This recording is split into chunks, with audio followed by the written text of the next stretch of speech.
तो बात करते हैं नागरिकता संबंधित कुछ प्रावधान दिए गए भारतीय संविधान में, उसको हम चर्चा करें। पिछले पार्ट्स में मैंने आपको संघ राज्य क्षेत्र के बारे में बता दिया था। भाग 1 की चर्चा मैं कर चुका था। अनुच्छेद 1 से 4 के बीच में मैंने आपको बता चुका था कि क्या-क्या प्रावधान किए गए हैं भारतीय संविधान के अंदर।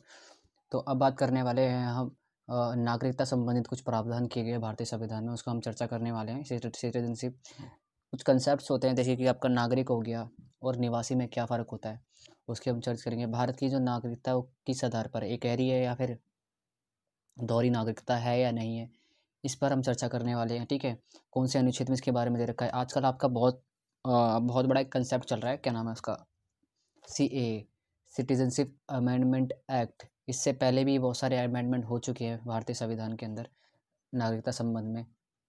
तो पूरी चर्चा करने वाले हैं हम इस संविधान इसके अंदर।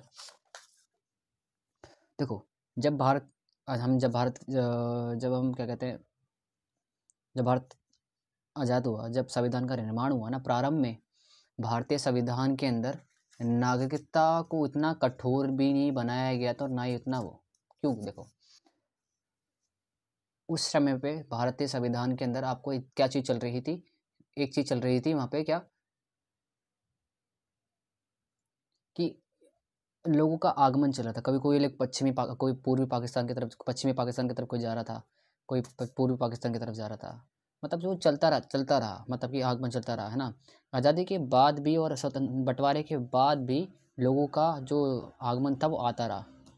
तो उसी के हिसाब से संविधान में संशोधन अनुच्छेद दिए गए थे। मतलब कि प्रारंभ में जो नागरिकता थी वो तत्कालिक समय को ध्यान में रख के बनाई गई थी।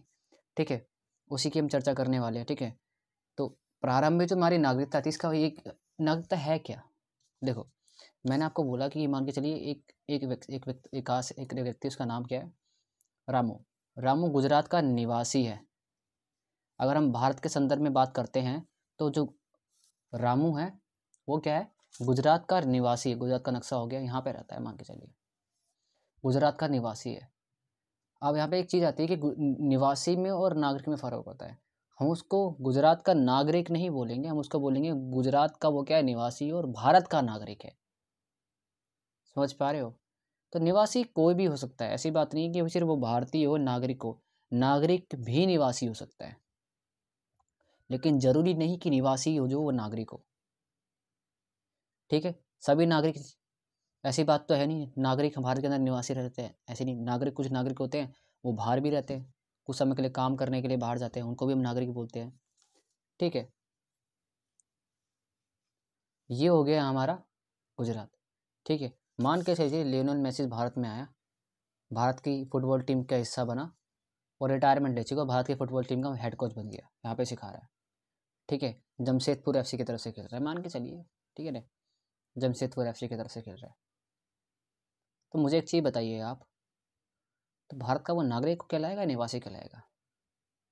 तो निवासी कहलाएगा, क्योंकि भारत का निवास कर रहा है अब इस समय। तो नागरिक नहीं है, निवासी है इस समय पे।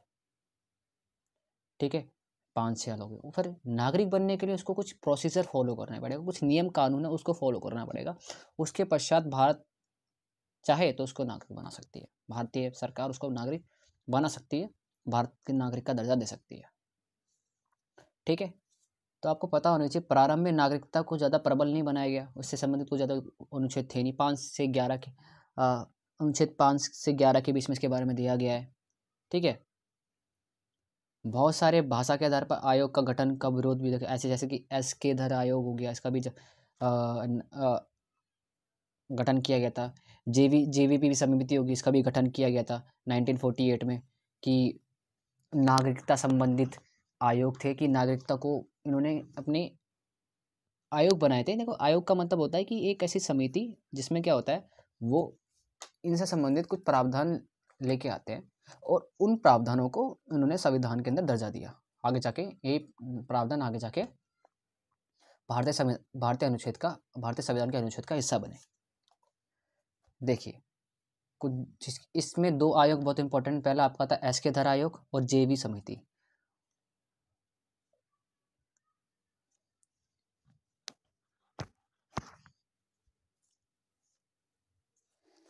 और आपको पता होना चाहिए, तो भारत में अगर आपको नागरिकता संबंधित कोई भी भारतीय संसद को, संसद मतलब कि लोकसभा, राज्यसभा और राष्ट्रपति, 3 अंग होते हैं संसद के।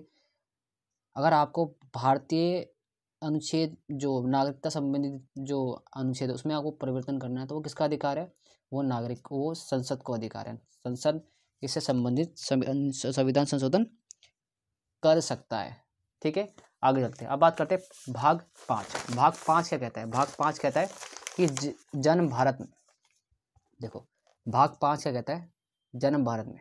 ठीक है, 5 से पहले कुछ फैक्टर्स है कि भारत की नागरिकता संबंधी सबसे पहला आपका अधिनियम पारित किया था 1955 में। यहाँ पे 50 दे रखा है, यहाँ पे आपका होगा 55, 1955 में। फिर बाद में जाके 1986 में इसमें संशोधन किया गया। आई थिंक मुझे थोड़े कन्फ्यूजन है, तो 55 या 50 है, मैं आपको चेक करके बता दूंगा। ठीक है, तो पहली बार संशोधन किया गया था 1986 में। ठीक है, तो हमेशा पूछा जाता है कि भारतीय संविधान में कब कब संशोधन किया गया? प्रथम संशोधन कब किया गया? नागरिकता संबंधित संशोधन। तो पहला नागरिकता संबंधित संशोधन था 1986 में पहला संशोधन किया गया था। ठीक है, नागरिक होने के कारण पैन कार्ड, आधार कार्ड दिया जाता है। ठीक है, आपको पता ही होगा कि अगर आपके पास नागरिक है उसका सबसे पहला प्रूफ क्या है? पैन कार्ड आपको तभी मिल सकता है आपका नागरिक है, आधार कार्ड, ये प्रूफ है आपका। और जो गैर नागरिक है उनको सुविधा उपलब्ध नहीं होती है। नागरिकता की चर्चा आपको पहले बता चुका, अनुच्छेद 5 से 11 के बीच में की गई है। अब अनुच्छेद 5 क्या कहता है? अनुच्छेद 5 में किया गया प्रारंभ नागरिकता। इसमें प्रारंभ नागरिकता क्या है? देखो इसमें कहा गया है कि अगर वो व्यक्ति, कोई व्यक्ति अगर भारत में जन्मा हो या उसका माता पिता भारतीय हो या संविधान लागू होने से 5 साल पहले से भारत में रह रहा हो, जैसे कि बहुत सारे स्वतंत्रता सेनानी थे जिन्होंने विदेश में जाकर भी स्वतंत्रता का परचम लहराने की कोशिश की।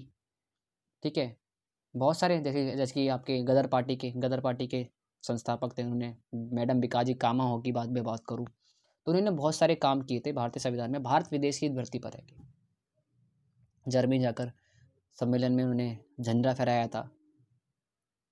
तो इन्होंने अपना, तो इन लोगों को भी भारत की नागरिकता मिलनी चाहिए, नहीं मिली? जिन व्यक्तियों ने भारत की आज़ादी में इतना बड़ी भूमिका निभाई, अगर हम उन्हीं को अछूता कर देंगे तो कैसे चलता? तो भारत के संविधान में कहा गया कि अगर व्यक्ति का जन्म भारत में होगा तो भारत का नागरिक है। माता या पिता भारतीय हो तो अगर उसका जो आने वाला बच्चा होगा वो भारतीय बन जाएगा। वो संविधान लागू होने से 5 साल पहले से अगर वो भारत में रह रहा है, संविधान कब लागू हुआ था? 26 जनवरी 1950, 26 नवंबर को वैसे 1949 को पैसे बन के तैयार हो चुका था पूर्ण तरीके से। कुछ अनुच्छेद तभी लागू कर दिए गए थे इसके, लेकिन पूर्ण तरीके से भारतीय संविधान था वो 26 जनवरी 1950 को लागू किया गया। ठीक है, अब क्या हुआ? परमिट रूल की बात करते हैं। अनुच्छेद 6 में क्या बात की गई है? परमिट रूल की बात की है। पाकिस्तान से भारत में आए लोगों का नागरिकता, किंतु यदि वह संविधान बनने के बाद आएंगे तो नागरिक नहीं मान्य मिलेगी। ठीक है, अनुच्छेद में परमिट रूल। अभी परमिट रूल क्या होता है देखो मैं आपको समझाता हूँ। परमिट रूल में क्या था, देखो मैं, ये रूल क्या था? एक परमिट रूल मतलब कि मान के चलिए अगर कोई व्यक्ति है पाकिस्तान से, वो क्या आया, भारत आया, और वो आया संविधान बनने के बाद, तो उनको क्या करना पड़ेगा? उनको क्या करना पड़ेगा मुझे बताइए? उनको रुकना पड़ेगा कुछ दिन के लिए। ठीक है, मान के चलिए आज़ादी मिल गई, इसकी डेट, रजिस्ट्रेशन की डेट तय की गई थी। जो भी व्यक्ति 19 जुलाई को, क्या कहते हैं, 19 जुलाई 1948 को के बाद भारत में आता है तो उसको एक परमिट लेना पड़ेगा। परमिट का मतलब ये है कि उसको एक परमिट मतलब कि रजिस्ट्रेशन कराना पड़ेगा कि हाँ मैं भारत के अंदर आ चुका हूँ। ठीक है, और उसको 6 माह तक इंतज़ार करना पड़ता है, 6 माह तक, और उसको फिर बाद में जाकर नागरिकता मिल जाती है। उस परमिट को दिखा के वो भारत में कहीं भी जा सकता था, काम वाम कर सकता था कि हाँ वो भारत में उसने परमिट ले लिया है, परमिट मतलब कि परमिशन ले ली है, रजिस्ट्रेशन हो गया है, तो कुछ समय में वो परमानेंट नागरिक बन जाएगा।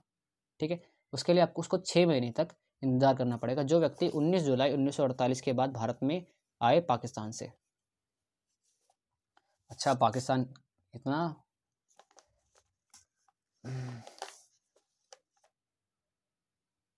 अनुच्छेद 7 में बोला गया है, देखो जो व्यक्ति 1 मार्च 1947 को इंडिया से भारत गए। अनुच्छेद 7 क्या कहता है?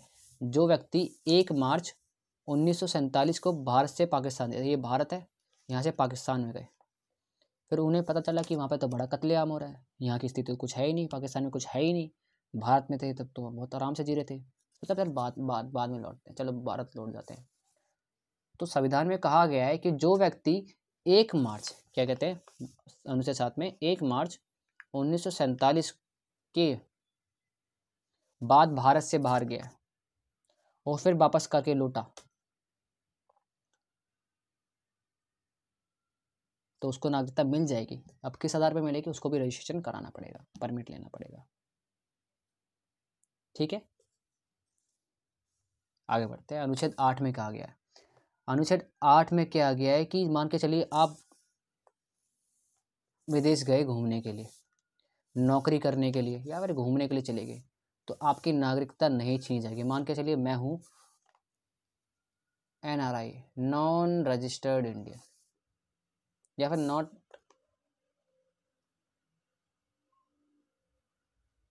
रेजिडेंस ऑफ इंडियन, बात एक ही है। मुझे आप खुद बताइए,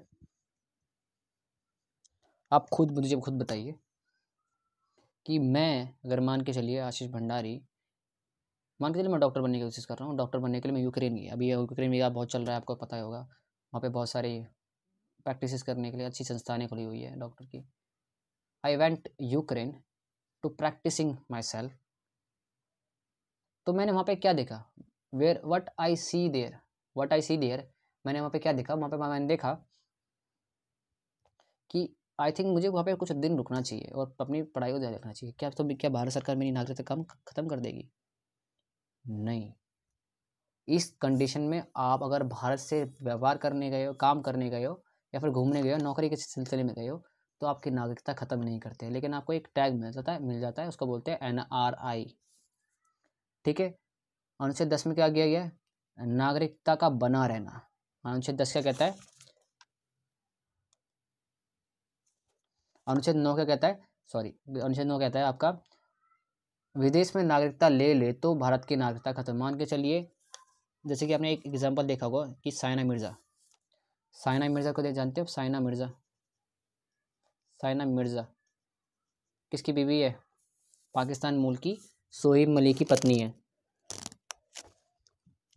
ये बहुत समझदार है, अगर इसने गलती से भी पाकिस्तान की नागरिकता ले ली तो भारत की नागरिकता खत्म।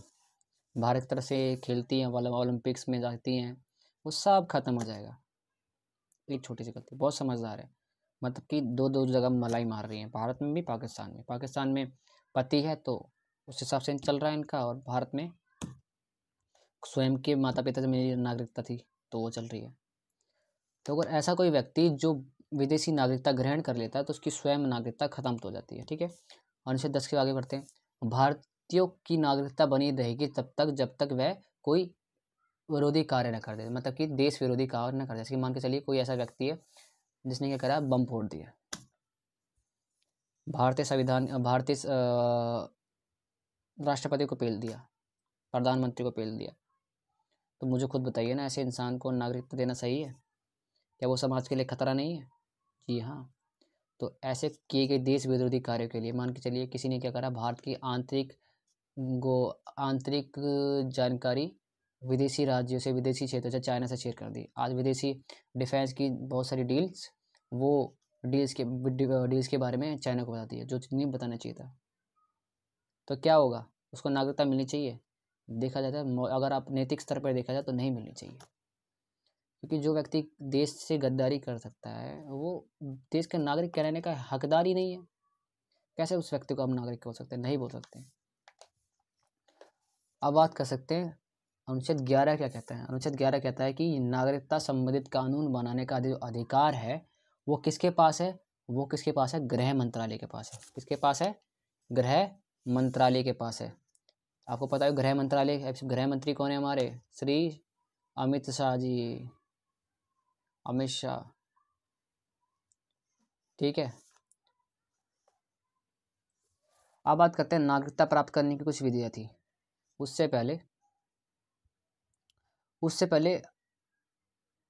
कुछ चीज़ समझ लेते हैं। देखो, सबसे पहले भारतीय संविधान में कुछ संशोधन होते रहे। देखो 1955 में हुआ संशोधन, पहला संशोधन नहीं था, ये अधिनियम में आया था, भारतीय शासन भारतीय नागरिकता अधिनियम। अधिनियम मतलब कि एक एक्ट था। फिर इसमें जाके बाद में जाके इसमें बहुत सारे चेंजेस किए गए। ये सिटीजनशिप एक्ट था, उसमें आगे जाके इसमें बहुत सारे चेंजेस किए गए, मतलब कि उसमें संशोधन किए गए। मतलब संशोधन मतलब कि थोड़े चेंजेस लाए गए कि नहीं नहीं ऐसा नहीं था, इसमें थोड़े चेंजेस लाने चाहिए। We should change its structure if we want to, अगर हम अपने संविधान को थोड़ा और लिबरल बनाना चाहते हैं तो क्या हुआ, 1986 में पहला इसका संविधान संशोधन हुआ, 1992 में इसका संविधान संशोधन हुआ, 2003 में इसका संविधान संशोधन हुआ, आपको पता होना चाहिए था, 2005 में हुआ, 1900 पर आप लास्ट हुआ है 2019 में, आपको पता है जिसको बोलते हैं सिटीजनशिप अमेंडमेंट एक्ट। ठीक है, सिटीजनशिप 2095 में। ठीक है, अब बात करते हैं नागरिकता प्राप्त करने की विधियाँ। नागरिकता प्राप्त करने की विधियाँ क्या है? देखो, भारत में नागरिकता प्राप्त करने की 5 विधियाँ हैं। आप 5 तरीकों से भारत में अगर आप नागरिकता लेना चाहते हैं तो ले सकते हो। पहला होता है आपका जन्म के आधार पर। जन्म के आधार, भारत में जन्म लेने वाले सभी बच्चों को नागरिकता दी जाएगी यदि उनके माता पिता भारत के नागरिक हो। जैसे कि हम सभी, मान के चलिए आपने शादी करी और आपका एक बेटा हुआ। हाँ, शादी करोगे तभी तो बेटा होगा। ठीक है, बेटा हुआ तो उसको ऑटोमेटिकली भारत की नागरिकता मिल जाएगी। लेकिन कुछ इसमें कुछ समस्याएं आने लगी।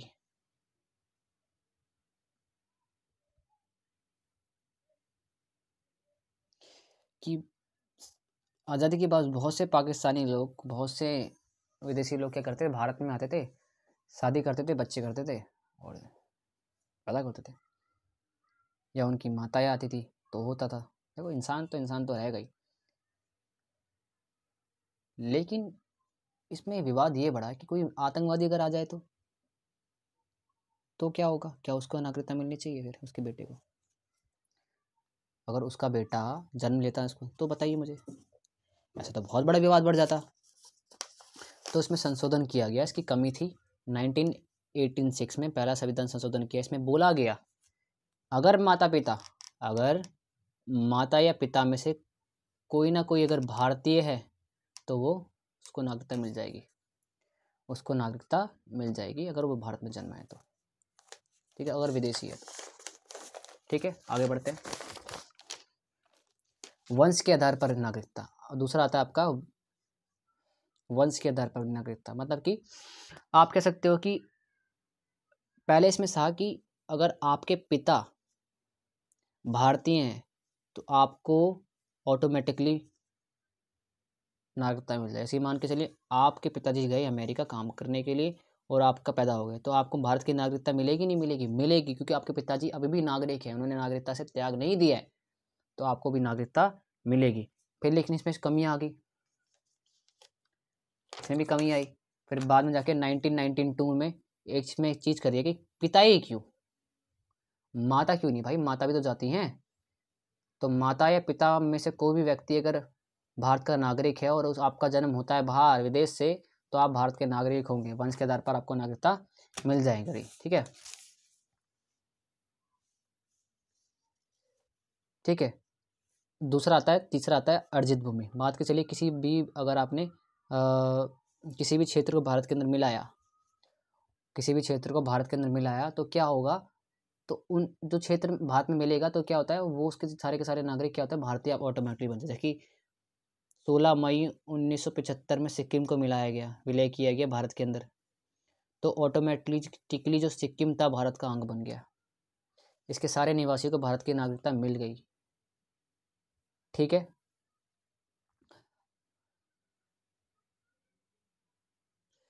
सिक्किम का भारत में विलय होने के बाद उनके निवासियों को नागरिकता दी गई।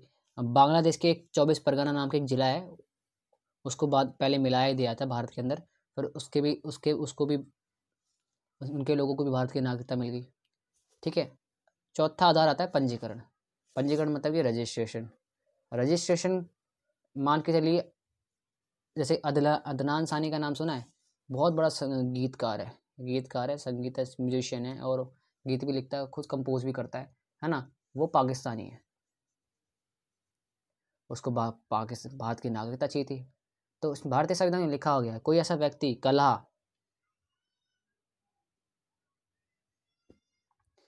अगर कोई भी व्यक्ति ऐसा 5-7 साल तक, क्या कहते हैं, 7 साल तक भारत में अगर रहता है तो उसको नागरिकता मिल जाएगी, ठीक है। और उसका रिकॉर्ड देखा जाएगा कि वो क्या कहते हैं, कौन सा क्षेत्र से, अगर कोई प्रसिद्ध व्यक्ति को वैसी नौकरी वैसी मिल जाती है, जैसे कि मान के चलिए बराक ओबामा भारत की नागरिकता लेना चाहते हैं, बहुत प्रसिद्ध है, नोबेल प्राइज भी मिल रखा बराक ओबामा को। तो वो क्या करेंगे, उनको नागरिकता मिल जाएगी, बहुत प्रसिद्ध है लोग इंडिया में, बल्कि बराक ओबामा को बहुत पसंद करते हैं। अगर वही बिन लादेन है तो नहीं मिलेगी। वैसे तो चला गया, अब कहाँ आएगा वैसे। 5वां बना देशीकरण। देशीकरण क्या है, मान के चलिए कोई ऐसा व्यक्ति भारत की जो अनुसूची 22 अनुसूची जो अनुसूची में 22 भारतीय भाषा दे रखी है, अगर उनमें से किसी का जानकार है और उसके प्रति सकारात्मक सोच रखता है और उनको बढ़ावा देने के लिए काम कर रहा है, या वैज्ञानिक है, या कला में निपुण है, कला में निपुण मतलब जैसे कि अदनान सानी हो गया, वैज्ञानिक है, जैसे कि आपके मान के चलिए न्यूटन अभी पैदा होते और बहुत प्रसिद्ध थे, अगर वो कहते कि हमें क्या कहते हैं, भारत की नागरिकता लेनी है, तो हमें क्या करना होता बताओ, तो उसको मिल जाती, ठीक है आपको मिल जाएगी, आपको क्या करना पड़ेगा, देशीकरण करना होगा। देशीकरण के आधार पर उसको नागरिकता मिल जाती है, उसको 10 साल भारत में रहना पड़ता। कितने साल रहना पड़ता भारत के अंदर, 10 साल भारत के अंदर रहना पड़ता उसको, ठीक है, देशीकरण के आधार पर मिल जाती है, ठीक है। अब बात करते हैं ओवरसीज नागरिकता क्या है। ओवरसीज नागरिकता क्या है, overseas citizenship act of India, India, ठीक है, 2005 में इसको लाया गया, इसको बोलते हैं OCI। अब तो इसको ख़त्म कर दिया गया है, ठीक है। अब ये है क्या, ओवरसीज नागरिकता ये है क्या, मुझे बताइए आप, मैं आपको बताता हूँ। जो भारतीय मान के चलिए अमेरिका गया, ठीक है, और वहीं बस गया, तो नागरिकता तो उसकी ख़त्म हो जाएगी, नहीं रहेगी, लेकिन उसको क्या मिलेगा, उसको मिलेगा OCI। अब ये OCI क्या होता है सर, आप बोलोगे OCI होता है कि ओवरसीज सिटीजनशिप ऑफ इंडिया। मान के चलिए बहुत सारे उनको एक OCI कार्ड मिल जाता है। OCI क्या होता है, मान के चलिए अमेरिका गया और अमेरिका में जाके बस गया, बस उनको एक OCI कार्ड मिल जाएगा, लेकिन उसको कुछ कुछ पाबंदियाँ भी होंगी। क्या पाबंदियाँ होंगी, मैं आपको बताता हूँ। थोड़ा इसका कैमरा मेरा थोड़ा टेढ़ा हो गया है।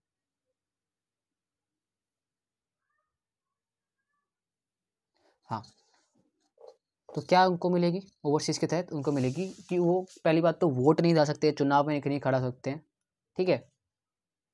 ये लाया क्यों किया था, ये लाया, इसको लाने का सबसे बड़ा मकसद ये था कि बहुत से नागरिक जो थे भारत के, वो अमेरिका जाके बस गए, और उनको वापस लाना भी ज़रूरी था, क्योंकि बहुत समझदार थे, प्रवीण थे, उन व्यक्तियों को भारत लाना बहुत ज़रूरी था। क्योंकि ये आपको पता होगा, जब 1991 में जब क्राइसिस आया था मोरारजी देसाई में, और मोरारजी देसाई के समय में, तो उन्होंने मोरारजी देसाई में जो वित्त मंत्री थे वो थे, कि कौन थे आपके पता होना चाहिए, वो थे आपके मनमोहन सिंह। तो मनमोहन सिंह, तो पता होगा कि उस टाइम पे क्या हुआ था, भारत में परमाणु परीक्षण 1991 की बात जब मोरारजी देसाई की सदी, मुझे सन याद नहीं है, लेकिन मुझे इतना पता है कि जब मोरारजी देसाई की सदी थी, ये काल ऐसा आया था कि भारत की अर्थव्यवस्था पूर्ण तरीके से चौपट हो चुकी थी, ठीक है ना।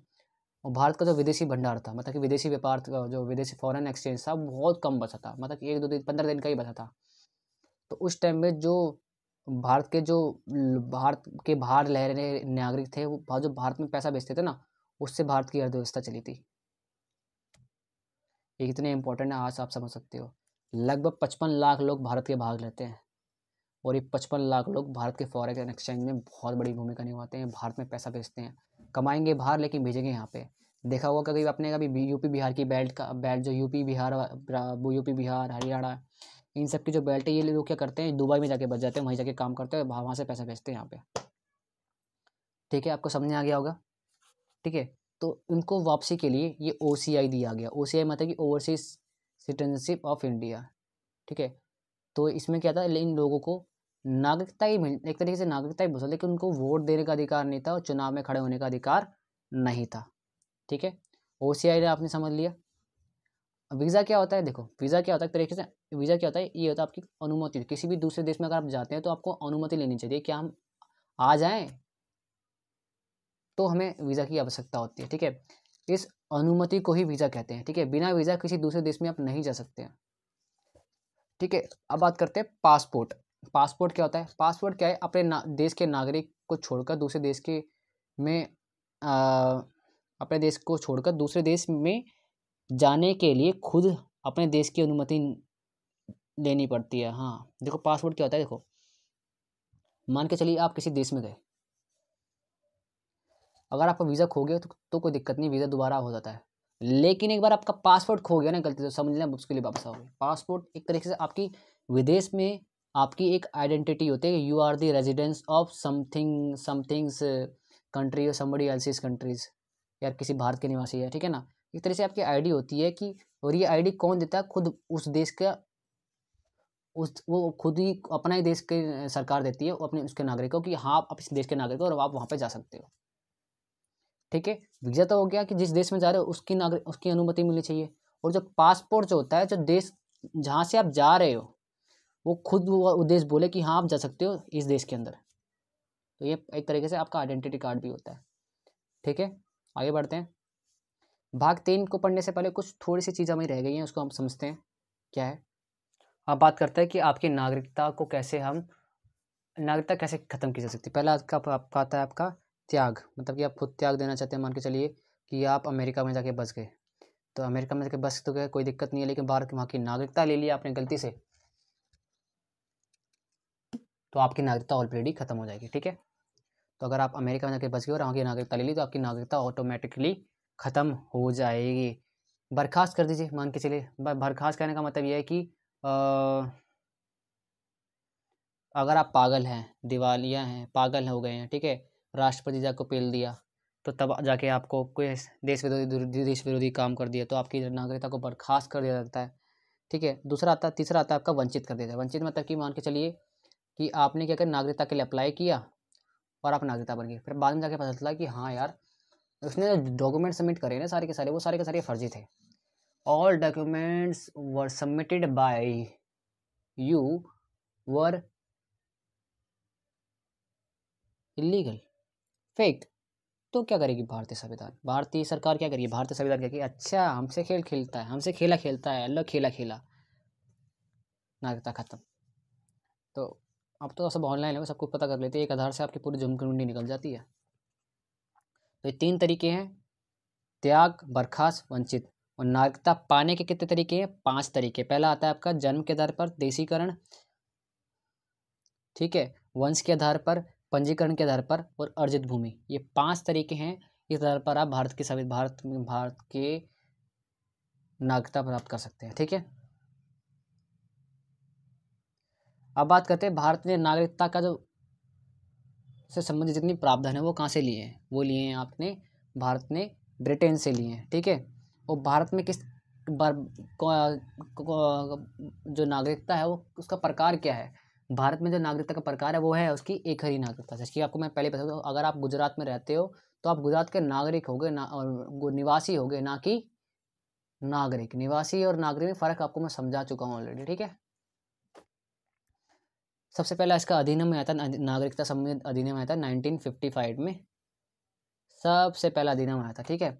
और पहला संशोधन इसमें किया गया 1986 में, और लास्ट इसका हुआ है 1916 में, जिसको बोलते हैं citizenship amendment act, citizenship amendment act, ठीक है। अब बात करते हैं एनआरआई। एनआरआई क्या होता है, देखो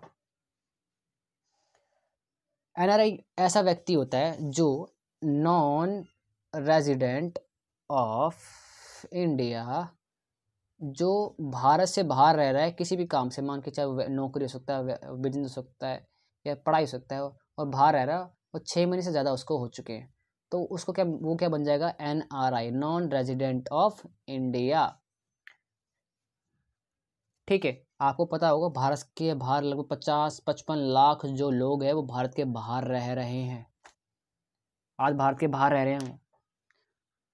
ये लोग वोट डाल सकते हैं, जी हाँ, एनआरआई कैन वोट इजीली। और बल्कि इनके साथ क्या होता है, मान के चलिए चुनाव होता है, ये क्या करते हैं, बैलेट पेपर, ये ना अपने वोट को ना स्पीड पोस्ट करते हैं। एक फॉर्म आता है इलेक्शन कमीशन ऑफ इंडिया की साइट पे, एक फॉर्म आता है, उसको भरना होता है और वो फॉर्म को वो क्या कहते हैं स्पीड पोस्ट से या किसी भी पोस्ट से, ऑर्डिनरी पोस्ट से भेज सकते हैं इलेक्शन कमीशन ऑफ इंडिया, या फिर जहाँ पे मतदान हो रहा हो, या फिर अपने रिश्तेदार को पकड़ा दो, वो आप पे डाल के आ जाएंगे। तो एनआरआई कैन वोट, क्वेश्चन आता है कि एनआरआई क्या वोट डाल सकते हैं? जी हाँ, एनआरआई वोट डाल सकते हैं। अब बात करते हैं पर्सन ऑफ इंडिया, PIO, इसको लाया गया था 2015 में। कब लाया गया था? 2015 में। 2015 में इसकी समाप्ति हो गई थी, ठीक है। तो क्या हुआ, PIO के भारतीय मूल के लोगों को PI पता कि जो ये होता क्या था, मैं आपको बताता हूँ।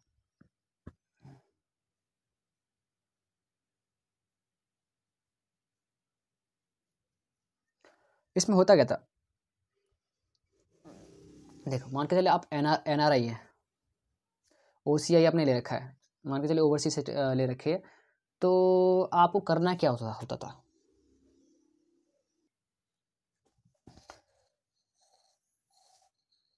पर्सन ऑफ इंडिया में क्या था, इसको 2015 में इसकी समाप्ति कर दी गई थी, ठीक है।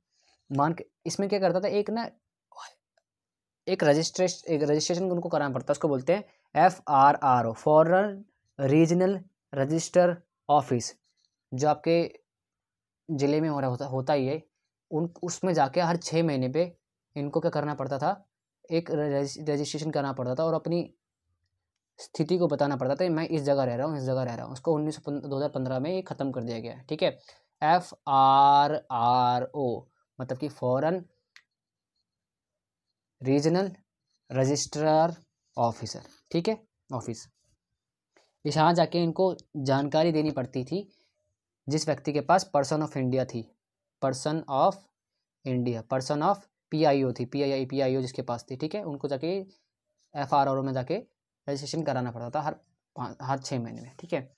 जब OCI आया, OCI overseas citizenship of India, तो उसमें क्या किया गया था, FRRO जो करानी पड़ती थी हर 6 महीने में, वो नहीं करानी पड़ती थी।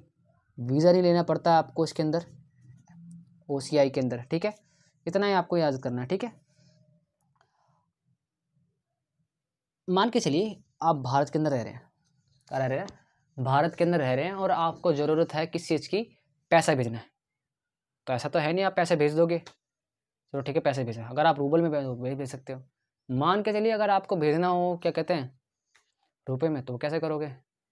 तो एक एक्ट आया, उसको बोलते हैं फेमा एक्ट। फेमा एक्ट आया 1999 में। फेमा एक्ट इसको बोलते हैं foreign exchange management act, foreign exchange management act, इसको बोलते हैं फेमा। क्या बोलते हैं? फेमा। इसमें क्या होता है, देखो इसमें होता ये है कि इसमें 3 तरीके के अकाउंट खुलवा सकता है एनआरआई। जो एनआरआई है 3 तरीके के अकाउंट खुलवा सकता है।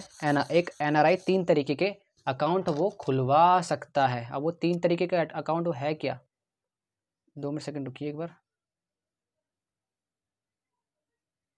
और एक्चुअल में स्क्रीन काम नहीं कर रही थी, दैट्स वाई, ठीक है। पहला आता है आपका NRO अकाउंट। इसमें क्या होता है, जो NRO अकाउंट होता है, फीमा एक्ट के तहत 3 अकाउंट खुल सकता है। फीमा एक्ट के तहत, फीमा एक्ट 1999 में आता है NRO अकाउंट। NRO अकाउंट में क्या होता है, NRO अकाउंट की बात करती है, इस पर टैक्स लगता है, टैक्स लगता है।